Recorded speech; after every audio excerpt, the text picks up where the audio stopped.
Hello and welcome to part 3 of my mommy series, the long-awaited postpartum video. Now, I did record this already and I absolutely hated it. I felt like I was just talking about myself, which obviously I'm talking about myself, but I really wanted this to be the truth about postpartum, something that maybe you will experience as well, not so much my experience.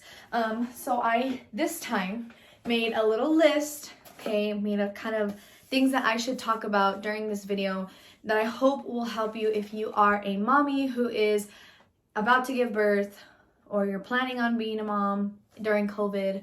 Hopefully this finds you well, and I hope you're having a great day, and I hope that you enjoy this video. I'm gonna jump right into where I left off last time, which is what I said hurt so bad that it made me not want to have another child again. And I'm just gonna go ahead and say it right now. There were a few guesses. The most common one, and what a lot of mommies actually feel, is going number 2 after giving birth is a struggle. Now, they do give you stool softeners, and I did take some. That wasn't the most painful part. I think the most painful part was going number 1. So right after I had Penelope, about an hour or 2 later, I had to go to the restroom. So Penelope was with Javi and I went to the restroom with my nurse at the time, and I remember sitting down, like, just thinking it was a regular schmegular pee, you know, and as soon as it started coming out, I wish it had stopped coming out. I think I peed for like 2 minutes straight, okay, and it hurt the entire time. I was trying so hard, like I didn't know what to grab. I was trying to make it stop because it hurt so bad, and like thinking of it makes me cringe. Super painful. I'm not sure why. I mean, it literally felt like it was on fire down there. It hurts so bad.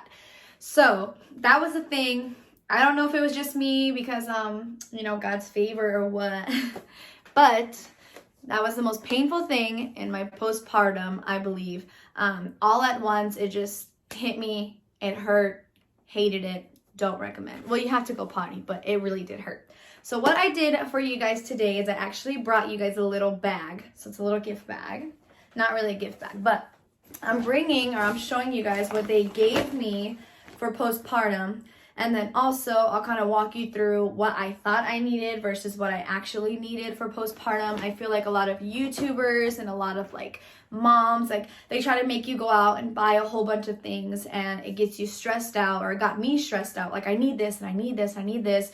And to be completely honest with you, I didn't need any of it. I'm gonna definitely make sure that I list for you guys what you actually need versus what YouTube, Google, and other bougie girls might tell you need. So stay tuned for that. First thing I want to talk about is the pain levels. So a lot of people don't tell you, like, they all kind of hype up birth and they're like, it's gonna hurt so bad, you're gonna want the epidural, you know, the contractions are gonna be this and that, but not many people tell you about what happens after. And I think the reason why is because a lot of people think like the only thing that matters after giving birth is the baby, which is a lot of times people are asking, how is the baby, or how is this?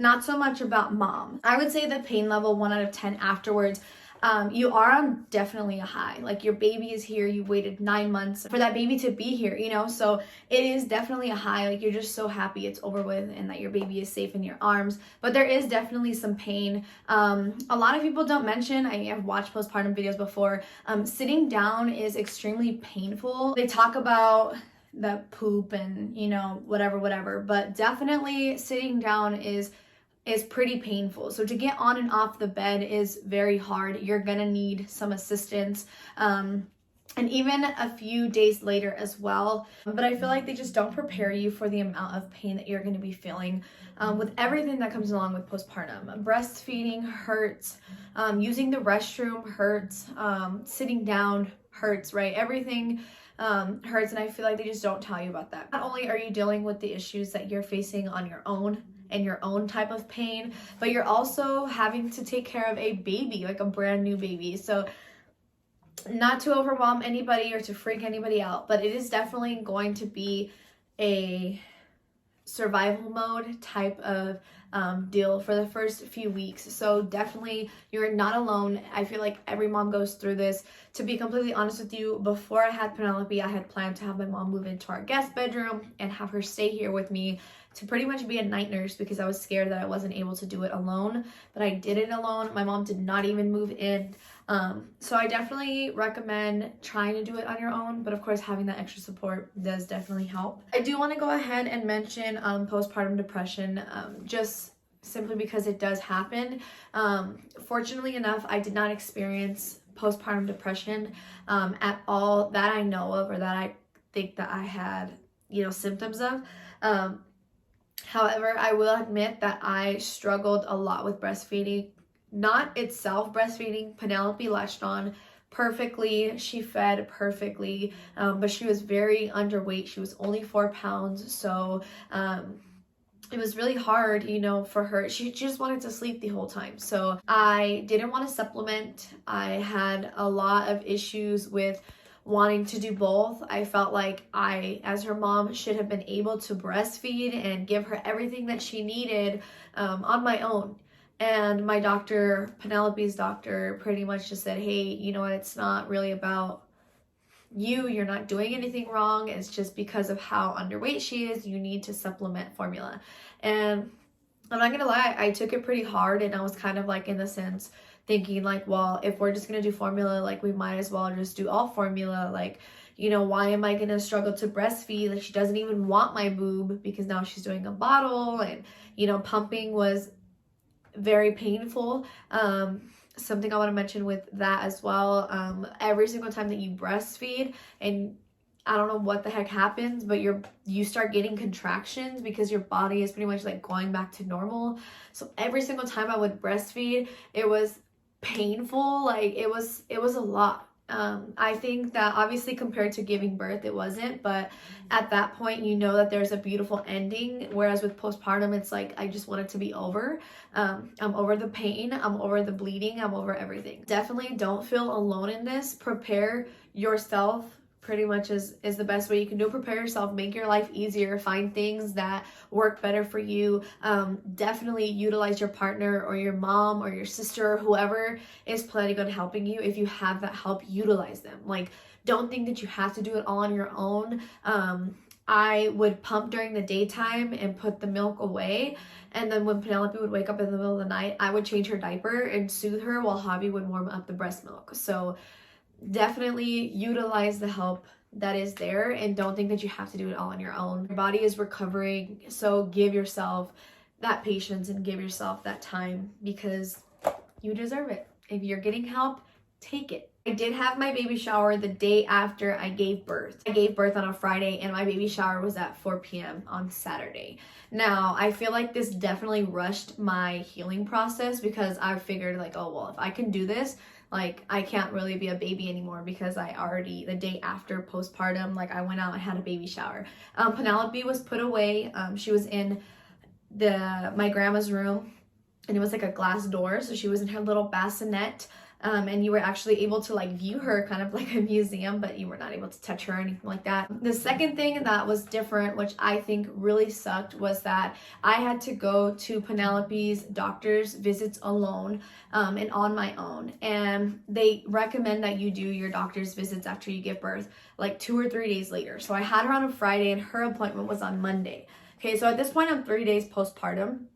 I had to take Penelope on my own with her big old car seat, with her big old, diaper bag, because I was a new mom and I felt like I needed everything. And that really sucked, because it was my first time going out with her alone, and I'm postpartum. And it really sucks that you can't have your partner with you, to her first doctor's visit, or even to hold a door for you. Like, that really sucks. And I feel like, I struggled with that, and I'm still struggling with that, because my own husband can't come with me to his daughter's, doctor's appointments, or my husband can't come with me when we go to the hospital with our daughter. Like, that to me is just mind-blowing. That one extra person, which is the father of my daughter, can't come because of COVID, and it just sucks, because there are lots of rules, regulations going on, and I do think that they are there for good reasons, but for the fact that my husband wants to be there and can't be there,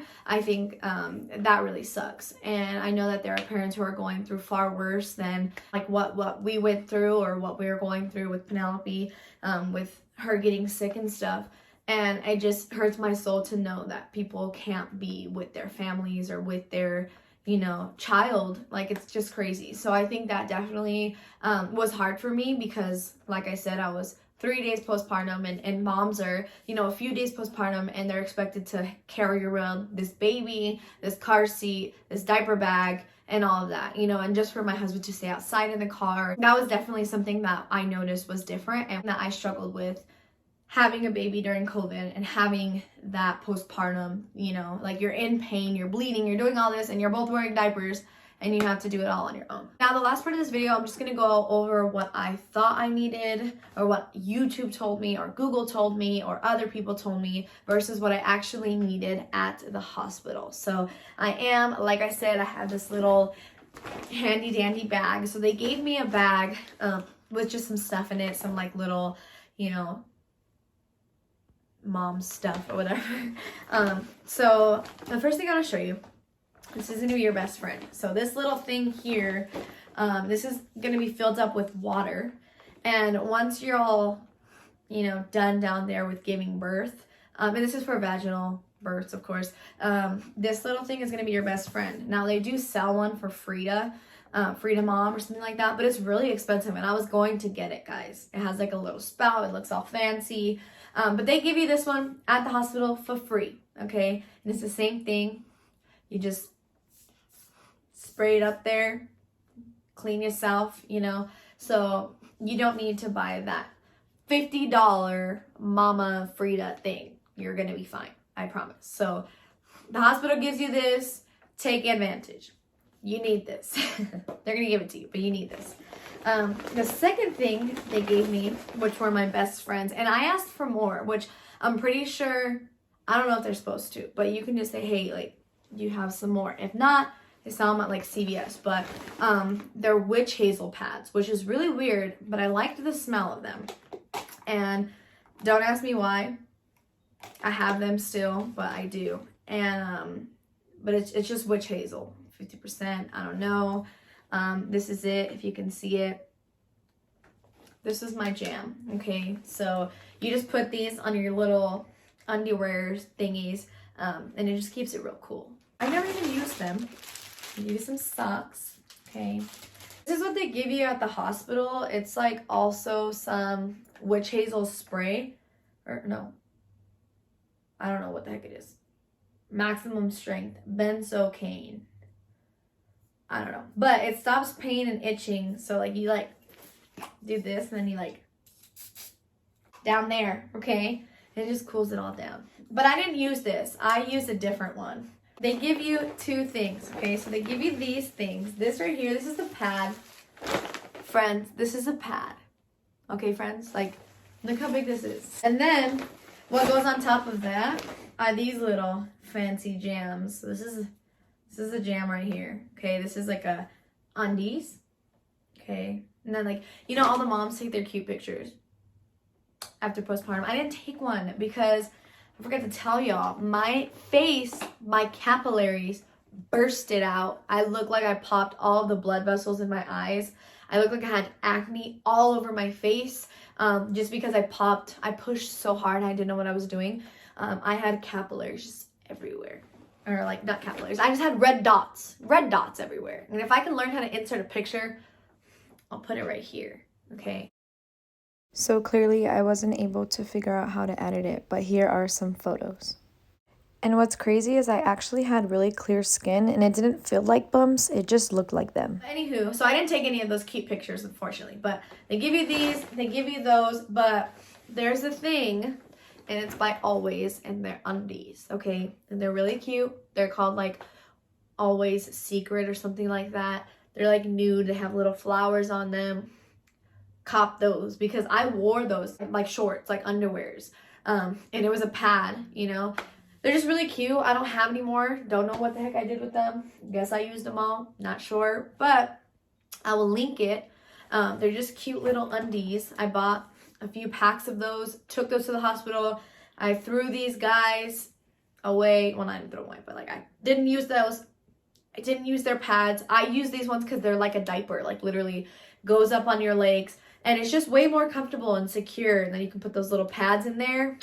You're gonna be great. Literally, you guys, I was gonna buy all the Frida stuff. I was gonna spend all this money. You don't need any of it. If you want a what was in my diaper bag, what should have brought in my diaper bag, let me know. I'll make a video for you. It's so simple. They give you everything you guys need.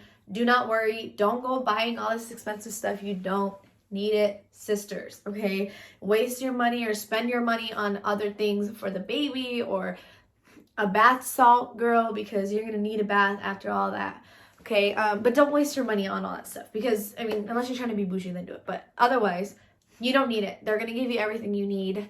You're gonna be awesome. If you've already given birth, you're amazing. If you're about to give birth, you're amazing. If you're not even having a baby but you're watching my video, you're amazing, okay? Love you guys so much. For all the moms out there who are experiencing this issue with COVID, keep going on, okay? I know it's hard to go in there alone at your doctor's visits and your baby getting their vaccine. It's so sad and it hurts so bad. And I'm sure you wished your boyfriend or your husband or your mom or somebody else was there. But just keep hanging on. Do the best that you can. You're amazing. I know definitely I would love to have my mom and Javi's mom, you know, in the room, or been able to share my beautiful angel with my family right away. But it's definitely an experience. So just take it for what it is, and definitely stay blessed out there. I hope you guys have a wonderful day. And if you have any questions, let me know. I love talking about postpartum and all of that.